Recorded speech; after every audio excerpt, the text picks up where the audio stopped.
Estamos entrando en una nueva economía mundial y la mayoría de la gente no quiere reconocer que está ocurriendo. Echen un vistazo, los estadounidenses gastan más dinero que nunca y la deuda de los hogares vuelve a batir un nuevo récord.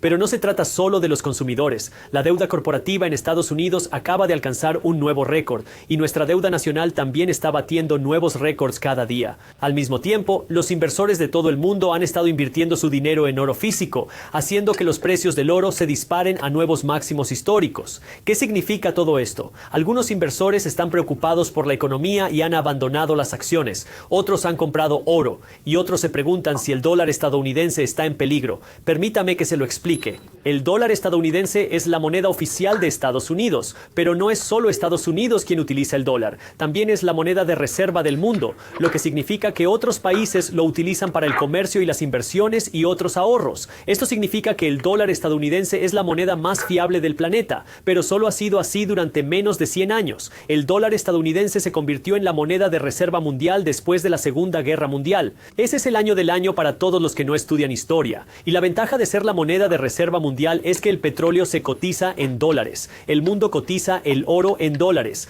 Gran parte del mundo fija los precios de los acuerdos comerciales internacionales en dólares estadounidenses. Por eso, cuando la gente empieza a preocuparse por la pérdida de valor del dólar estadounidense, no se trata solo de un problema estadounidense, sino mundial.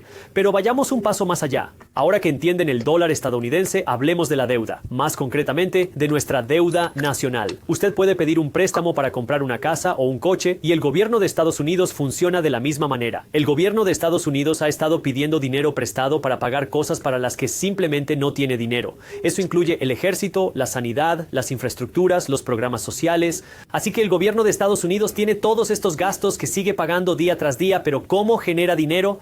Bueno, el gobierno de Estados Unidos tiene una fuente de ingresos, recaudar impuestos de los contribuyentes. Y volviendo a la deuda, el problema es que estos dólares de los impuestos no han sido suficientes para cubrir estos gastos porque estos gastos son mucho mayores que los ingresos fiscales. Y aquí es donde el gobierno de Estados Unidos ha estado dependiendo de la deuda para ayudar a financiar todos estos gastos. Ahora hay dos términos que quiero que entiendan que mucha gente dice incorrectamente. El primero es el déficit nacional. El segundo es la deuda nacional. El déficit nacional es la cantidad de deuda que el gobierno de Estados Unidos tiene que asumir para cubrir estos gastos en un año.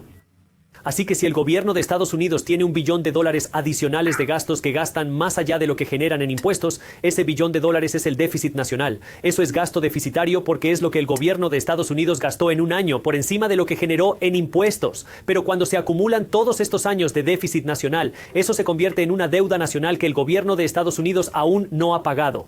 Y ahora mismo el gobierno de Estados Unidos tiene más de $36 billones de deuda nacional. Ahora bien, si usted ha estado leyendo Market Briefs, mi boletín financiero gratuito, ya sabe esto, pero la forma en que el gobierno de los Estados Unidos obtiene esta deuda es haciendo algo llamado emisión de bonos del tesoro. Si quieres unirte a Market Briefs, es un boletín gratuito donde cada día mi equipo está trabajando para desglosar lo que está sucediendo en los mercados financieros, incluyendo la economía, el mercado de valores, el mercado inmobiliario, el mercado de criptomonedas y la economía mundial en un boletín divertido e ingenioso y fácil de leer. Cientos de miles de inversores leen Market Briefs cada mañana. Además, cuando se una a Market Briefs, también obtendrá nuestra clase magistral de inversión como bono solo por unirse a Market Briefs gratis. Así que si desea unirse a Market Briefs y obtener nuestra clase magistral de inversión de forma gratuita, todo lo que tiene que hacer es hacer clic en el enlace de abajo en la descripción para inscribirse. Así que cuando el gobierno quiere gastar dinero que no tiene en impuestos, entonces tienen que salir y aumentar la deuda. Y la forma de aumentar esta deuda es mediante la emisión de un tesoro. Un tesoro es un préstamo al gobierno, y las personas que prestan dinero al gobierno pueden ser individuos como tú y yo.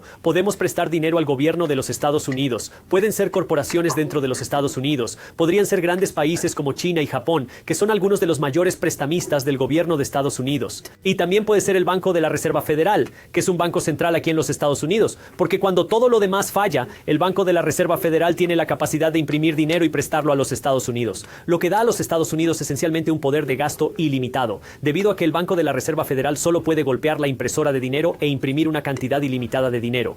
De esa manera el gobierno puede seguir gastando dinero para impulsar la economía.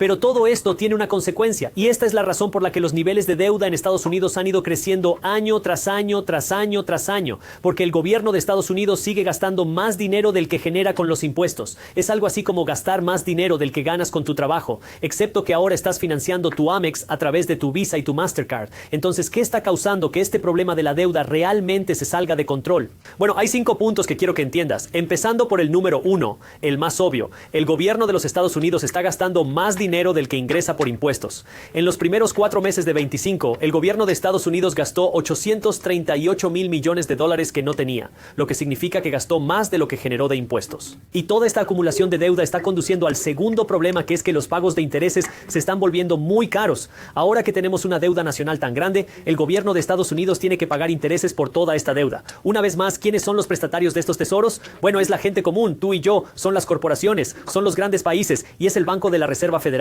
Todas estas entidades esperan intereses, y en el año del gobierno de los Estados Unidos se espera que pague un poco menos de $1 billón en intereses. ¿Y cómo financia el gobierno de Estados Unidos todos esos pagos de intereses? Bueno, de nuevo, son tus impuestos. Así que estás pagando impuestos con la esperanza de que vas a obtener algo a cambio, cuando en realidad muchos de esos dólares de los impuestos son en realidad solo el pago de intereses por todos los gastos anteriores que el gobierno hizo. En tercer lugar, el cambio es difícil. ¿Qué quiero decir con esto? Hemos visto al gobierno de los Estados Unidos trabajar para reducir muchos de sus gastos en el año del gobierno de los Estados Unidos. Hemos visto cómo se cerraban departamentos, cómo se despedía gente, cómo se cerraban fondos. ¿Y eso qué hace? Crea mucha rabia porque la gente tiene que perder su trabajo. Significa que la gente empieza a perder dinero. Y aquí es donde hay que entender lo entrelazado que está todo. Nuestro sistema económico se basa en el gasto.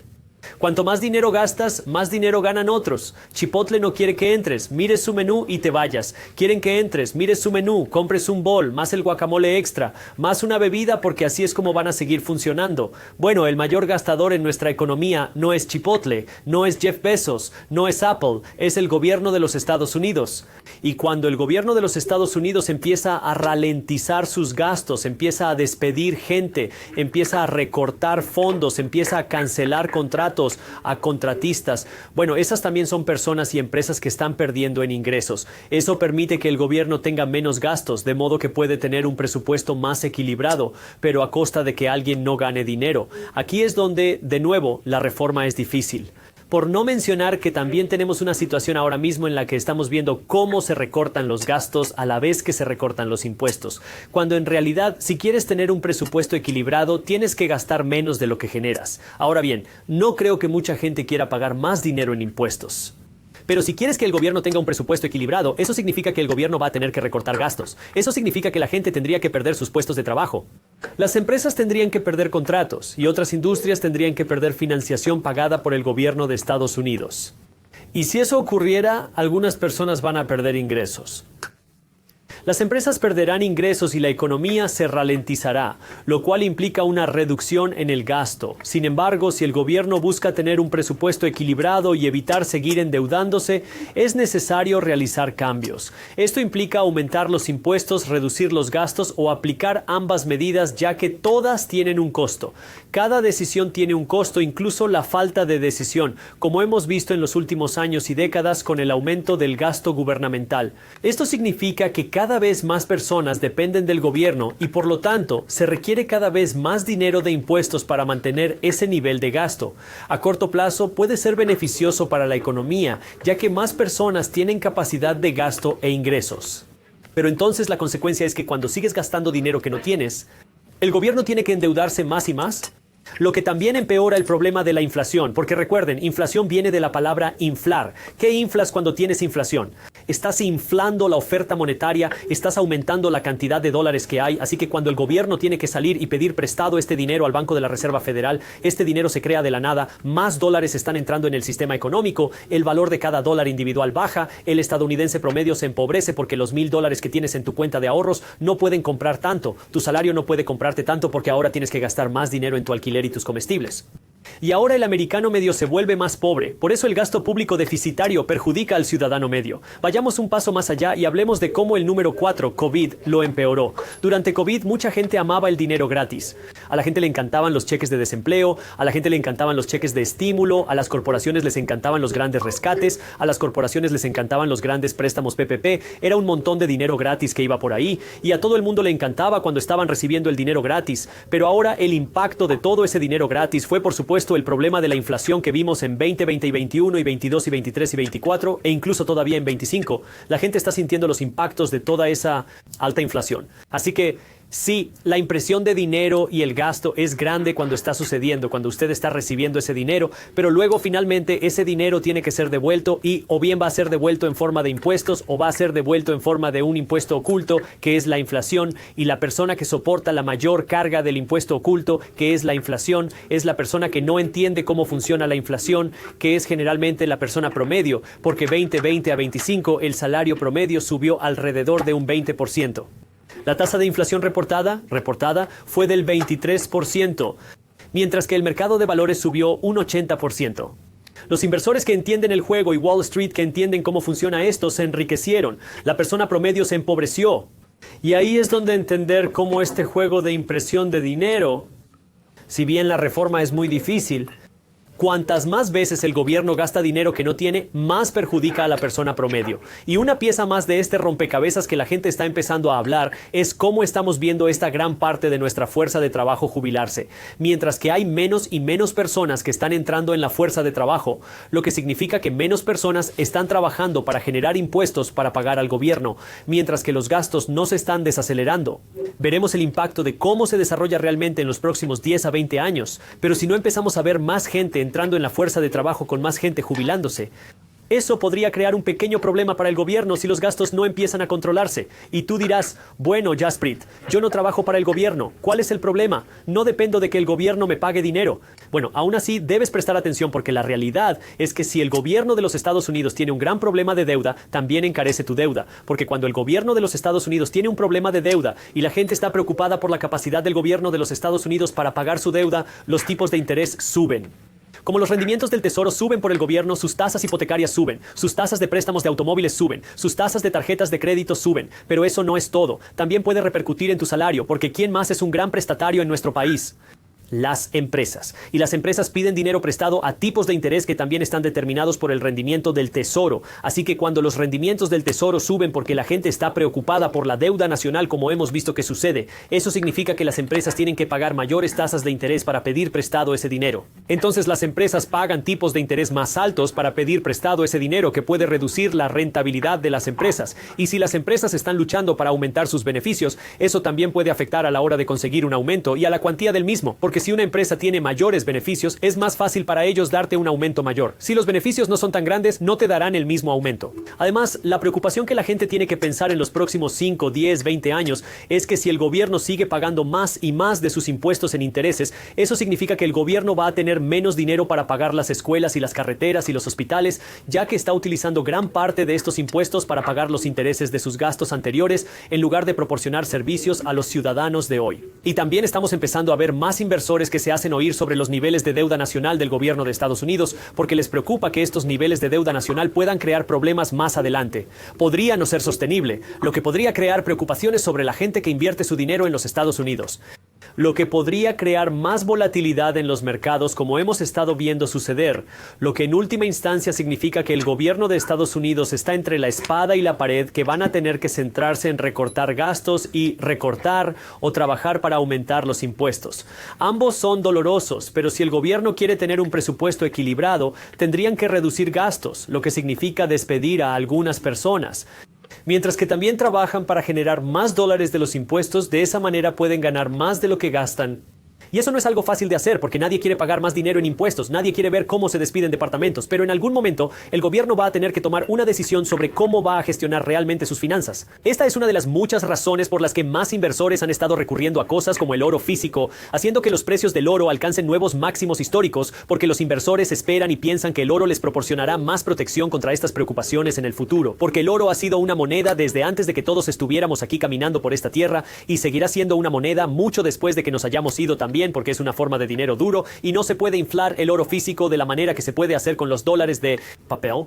Pero la razón por la que esto es interesante hoy en día es que no son solo los inversores los que están comprando oro ahora. Hemos estado viendo más y más bancos centrales de todo el mundo almacenar más oro físico como una forma de fortalecer potencialmente sus monedas. Ahora, para ser totalmente transparente, no es solo la preocupación por el dólar lo que ha estado impulsando los precios del oro, también ha sido la preocupación por los aranceles y las posibles guerras comerciales, lo que ha llevado a más inversores a pensar en la posibilidad de comprar oro o añadir algo de oro a su cartera. Ahora escucha lo que estoy diciendo con mucho cuidado. No te estoy diciendo que necesitas comprar oro o que no deberías comprar oro. Creo que mucha gente compra oro por razones equivocadas. He estado comprando oro desde hace muchos años. Pero para mí el oro no es una inversión, es una forma de ahorrar dinero contante y sonante. Es una parte muy pequeña de mi cartera, supone alrededor del 2% de mi cartera total, porque lo veo como un seguro. Sinceramente, ni siquiera controlo el precio del oro porque lo veo como una forma de ahorrar dinero constante y sonante. Pero la razón por la que digo esto es porque es tan importante que entiendas cómo funciona nuestro sistema económico, que podemos convertirnos en un inversor porque la realidad es que vamos a ver cambios en los próximos 10, 20 y 30 años.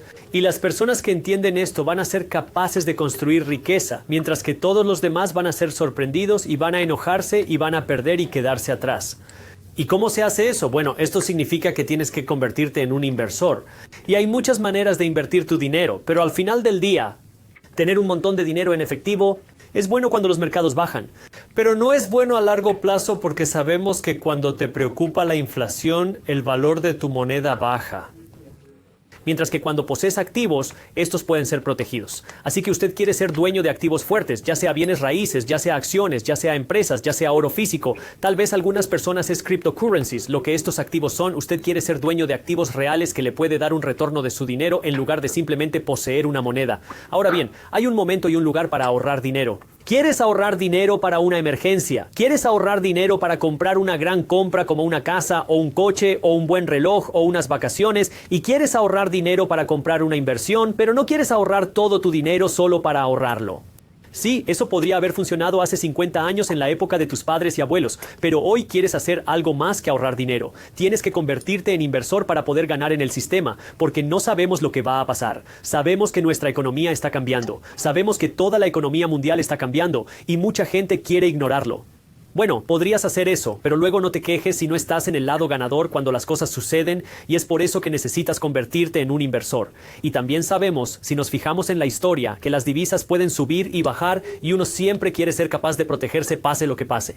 Lo vimos en América Latina en los años 80, en Asia en 1977, en Rusia en 1988 y en el Reino Unido el miércoles negro de 1992. Y el tema común en cada una de estas ocasiones fue que un gobierno pidió prestado demasiado dinero y los inversores empezaron a perder la confianza en la moneda. Ahora todavía tenemos el poder de ser la moneda de reserva del mundo, pero aquí es donde quiero que entiendas el juego. Así podrás estar protegido pase lo que pase. No quieres entrar en pánico, no quieres asustarte, solo quieres ser capaz de encontrar oportunidades pase lo que pase. Y de nuevo, si usted está buscando algunos recursos, Market Briefs es un boletín gratuito que te mantiene al día sobre lo que está sucediendo. Y cuando te unes a Market Briefs, también obtendrás mi clase magistral de inversión gratis solo por unirte. Y tengo ese enlace para ti en la descripción. Ser rico significa que tus inversiones te están dando suficiente dinero para pagar tus gastos, por lo que no necesitas un trabajo para pagar tus facturas. El problema es la mayoría de la gente dirá, solo invierte tu dinero en el mercado de valores. Pero, ¿y si no sabes qué acciones comprar? ¿O qué pasa si la bolsa se desploma y tu cartera se reduce a la mitad y dependes de esos ingresos para pagar las facturas?